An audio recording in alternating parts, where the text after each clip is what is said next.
Welcome back. It's 4:37. I'm Martin Daubney on GB News.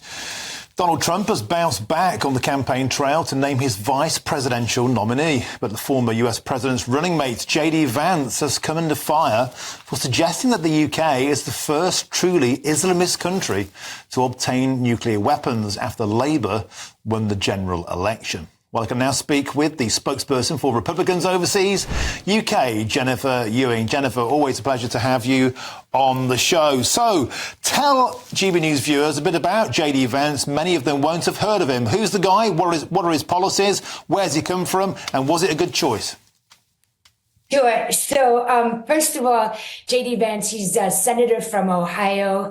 He basically kind of came into the spotlight in 2016. He wrote a book called Hillbilly Elegy before Trump was elected president. And when Trump was elected president, a lot of people were like, how did this happen? What's going on? And the book kind of explained a lot of the forgotten American people who either because manufacturing had moved overseas or the fentanyl crisis or other just, terrible things that had happened to these forgotten flyover countries, the deplorables, as Hillary Clinton used to call them. So he wrote a book kind of explaining what he is the American dream. He grew up in extreme poverty by U.S. standards with a lot of violence, a lot of addiction in his family. He ended up being raised by his grandmother, who kept him on the straight and narrow. He joined the Marines, served in Iraq, went to Yale Law School, met his wife, who you're showing right there on that screen,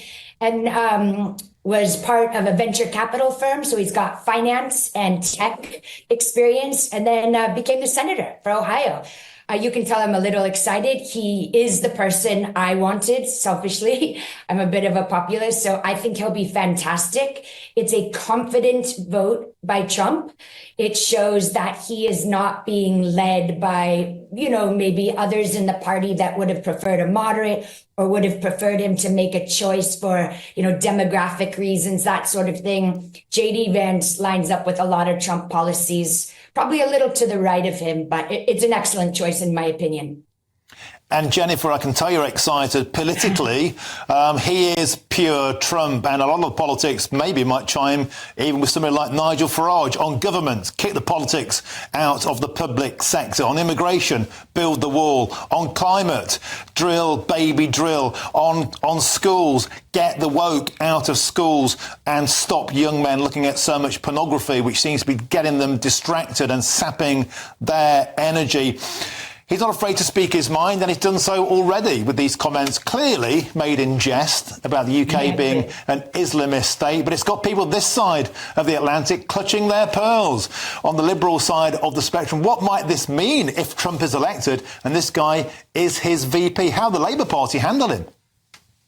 Well, as you say, it was clearly made in jest. It was made at NatCon in Washington, D.C. Last week, I believe, week before, similar to the NatCon we have here in London and also in Brussels. So it was made in jest. And I'll tell you, it's very interesting, especially since October 7th.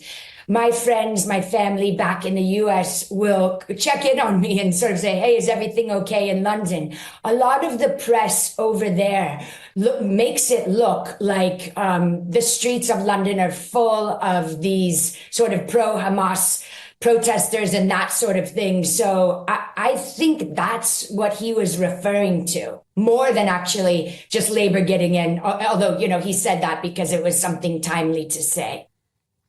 Yeah, and it's interesting how JD Vance once compared Donald Trump to Adolf Hitler. He probably meant that in jest too. And this is the kind of guy he is. He's not afraid to speak his mind. He's working class. And that surely is a key attribute, especially in those Rust Belt areas where Donald Trump needs to get the votes to win big. And that is why JD Vance seems like a great appointment. He gets the ordinary person. That's exactly right. And, he will probably tell you that those comments that he made back in 2016 were not in jest. He was not a fan of Trump. Actually, many Republicans were not. They thought this is a reality television star who uses completely inappropriate, unpresidential, bombastic words. And then JD Vance, has since come out since 2019 and said, I was wrong. I was looking too much at the personality. I wasn't looking at the policies, and I like the policies. So he's done a full circle. And I think that's a good thing because the Trump supporters, America First, MAGA, they don't need to be convinced. The people who need to be convinced are perhaps the people who have only been seeing the former president through a certain mainstream media lens, who have been told over and over again, he's a dictator, he's a fascist, he's going to be the end of democracy. So I'm proud of JD Vance for taking a second look and admitting that his views in the past were wrong. And you're right, he does very much relate to a lot of these swing states, Pennsylvania, Ohio, Michigan. So it's an important choice. And Jennifer Ewing, a lot of people on this side of the Atlantic have been comparing Donald Trump to Adolf Hitler for a long time. Something tells me that they won't apologise for that opinion. It's always a pleasure to have you on the show, Jennifer Ewing, a spokesperson of Republicans Overseas UK. Always a delight to have you on the show. Thank you. Thanks. Now, still plenty of time.